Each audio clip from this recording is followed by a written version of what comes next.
Hello बच्चों, मैं आपके लिए एक नई स्टोरी लेकर के आया हूँ। इस स्टोरी का नाम है मन का डर। और हाँ, अंत में मैं आपसे एक पहेली भी पूछूंगा। अगर इसका सही जवाब देंगे आप तो मैं कमेंट सेक्शन में अगली बार अपने ऑडियो स्टोरी में 10 को नाम जरूर लूँगा। तो ये स्टोरी शुरू करते हैं। फैटू हाथी का घर खतरनाक घाटी के नज़दीक था। वो घाटी में गिर ना जाए इसलिए उससे दूर ही रहता था।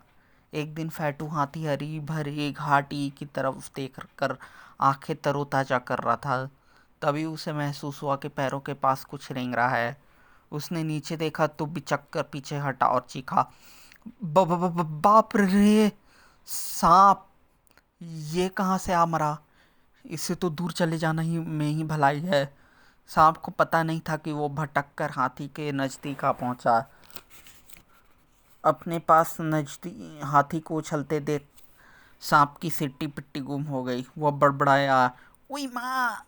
ये मैं कहाँ आ गया? भारी भरकर हाथी ने मेरे ऊपर पैर रख दिया तो मैं बेमौत मारा जाऊंगा। फिर वो हाथी से दूर चला गया। पर फैटू हाथी का इलाका बहुत सुंदर था, इसलिए उसने यही रहने का फैसला कर लिया। सांप को दूर जाते देखकर फैटू हाथी राहत की सांस ली। उसे पता था कि सांप जहरीले और खतरनाक होते हैं, इसलिए वो उनसे बहुत डरता था। अगले दिन फैटू ने देखा कि सांप ने उसके इलाके में घर बना लिया है, तो उसका मूड खराब हो गया। उसने सांप से कहा, तुमने मेरे इलाके में घर क्यों बनाया? क्या तुम्हें मालूम नहीं कि यहाँ मैं रहता हूँ? मालूम है, मुझे ये जगह अच्छी लगी इसलिए घर बना लिया। अब मैं यहीं रहूँगा। तुम चाहो तो जंगल में दूसरी जगह तलाश कर लो। सांप ने जवाब दिया। फैटू हाथी जहरीले सांप से उलझना नहीं चाहता था, इसलिए चुपचाप चला गया। उसने गोल गोल पैर देखकर सांप को कपकपी आने लगी थी, इसलिए वो भी अपने बिल में दुबक कर बैठ गया। दोनों के मन में अपनी हिफाजत करने का डर समाया था, इसलिए दोनों एक दूसरे से डरे हुए थे और एक दूसरे को दुश्मन मान बैठे थे। इसके बाद फैटू हाथी ने इलाके के दो हिस्से में बांट दिया। न सांप हाथी के हिस्से में जाता और ना ही फैटू हाथी सांप के हिस्से में। एक दिन फैटू हाथी सुबह का नाश्ता कर रहा था, तभी उसके पास बौनी भालू आ पहुंचा। उसे देखते ही फैटू हाथी ने कहा, अरे बॉनी, बहुत दिनों के बाद आना हुआ। यहाँ बैठो और केले खाओ। मुझे नहीं खाने बेस्वाद केले। मैं तो अपनी बेरिया खाने आया हूँ। क्या वे पक गई? बोनी भालू ने पूछा। पता नहीं, जब से यहाँ जहरीला सांप रहने आया है मैं घाटी के तरफ नहीं गया। फैटू हाथी बोला। तुमने उससे दोस्ती नहीं की? क्या तुम्हें सांप पसंद नहीं है? बोनी ने पूछा। अरे वो तो शक्ल से ही खौफनाक दिखता है, खतरनाक दिखता है।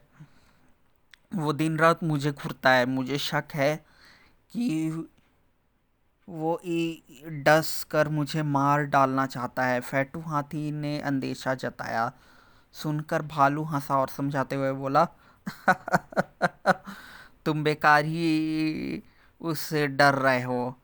एक बार उससे बात करके तो देखो, शायद वो तुम्हारा दोस्त बन जाए। अच्छा, मैं अपनी बेरियां खाने सलाह के लिए शुक्रिया। अच्छा, मैं चला अपनी बेरियां खाने, सलाह के लिए शुक्रिया। पर संभल कर बेरियां खाना, पैर फिसला तो सीधे घाटी में जा गिरोगे। फेटू हाथी ने कहा। बोनी भालू ने उसकी बात अनसुनी कर दी और उस पर बेरियां खाने का भूत सवार था, इसलिए गाना गुनगुनाते हुए वह खतरनाक घाटी की ओर चल पड़ा।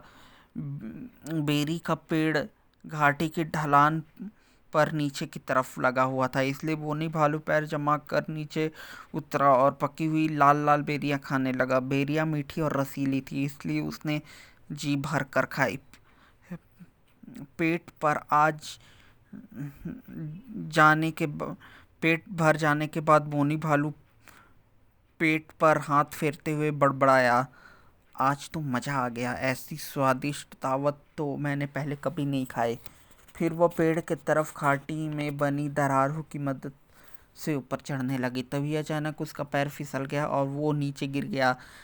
नीचे की ओर फिसलते वक्त उसका हाथ बाहर निकली और चट्टान पर अटक गए। उसने चट्टान को मजबूती से पकड़ ली और मदद के लिए पुकारने लगा, फैटू फैटू, मुझे बचाओ, मैं घाटी में अटक गया हूँ, मेरे हाथ दुख रहे हैं, मैं ज़्यादा देर तक चट्टान नहीं पकड़ सकता, प्लीज़ मुझे बचाओ, मुझे ऊपर खींचो। अपने दोस्त की चीख सुनकर फैटू हाथी घबरा गया। वो घाटी की ओर दौड़ा। दूसरी ओर सांप बिल में आराम से सो रहा था। चीख सुनकर उसकी नींद खुल गई। वो बिल के बाहर निकला और हाथी की घाटी की तरफ भागते देखकर उसके पीछे दौड़ा। घाटी के किनारे पहुंचकर फेटू हाथी चिल्ला कर कहा, बॉनी बॉनी, घबराओ घबराओ में नहीं, मैं आ गया हूँ, मैं अभी तुम्हें ऊपर खींचता हूँ, ये लो मेरी सूंड, इसे पकड़कर ऊपर आ जाओ। तुम्हारी सूंड मुझ तक नहीं पहुँच रही, थोड़ा और नीचे लटकाओ। बोनी भालू चिल्लाकर कहा, मैं इससे ज़्यादा सूंड को नहीं लटका सकता, तुम ही बताओ कि मैं क्या करूं। फेटू हाथी खुद को संभालते हुए बोला, तुम रस्सी फेंको, मैं रस्सी के सहारे ऊपर आ जाऊंगा। बोनी भालू ने कहा। सुनकर फेटू हाथी ने चारों ओर देखा पर उसे रस्सी नहीं दिखी। वो परेशान होकर बड़बड़ाया, उफ, अब मैं रस्सी कहाँ से लाऊं, रस्सी तो कहीं नजर नहीं आ रही। हाथी को परेशान देखकर पास खड़े सांप ने हिम्मत जुटाकर कहा, क्या मैं तुम्हारी मदद कर सकता हूँ। तुम क्या मदद कर सकते हो, तुम्हारे पास तो ना हाथ पैर है और ना ही हाथ, सिर्फ दांत है, वो भी मुझे काटने के लिए। फेटू हाथी ने शंका जताई, डरो नहीं, मैं तुम्हें नहीं काटूंगा, तुम्हारे दोस्त की जान खतरे में है, तुम सूंड ऊपर खींचो, मैं सूंड में गांठ बांध कर लिपट जाता हूँ, फिर तुम मुझे नीचे लटका देना, इससे वो मुझे पकड़कर आराम से ऊपर आ जाएगा। सांप ने कहते हुए तरकीब बताई। तरकीब सुनकर फेटू हाथी पहले तो डरा पर बोनी को बचाने की खातिर मान गया। उसने सूंड ऊपर खींची और सांप ने सूंड में गांठ लगाकर खुद को बांध लिया। फिर फेटू सांप को नीचे घाटी में लटका दिया और चिल्लाकर बोला, बोनी, सांप मेरी सूंड में बंधा बंधा है, तुम इसे पकड़कर जल्दी से ऊपर आ जाओ, मुझे इससे बहुत डर लग रहा है। जैसे ही सांप की पूंछ बोनी भालू के पास पहुंची तो वो पूंछ पकड़कर ऊपर चढ़ने लगा। वो जल्दी ही ऊपर पहुंचने में कामयाब हो गया। उससे ऊपर आते ही फेटू हाथी की जान में जान आई। सांप ने जल्दी से हाथी की सूंड में लगी गांठ खोल दी और दूर जाकर खड़ा हो गया।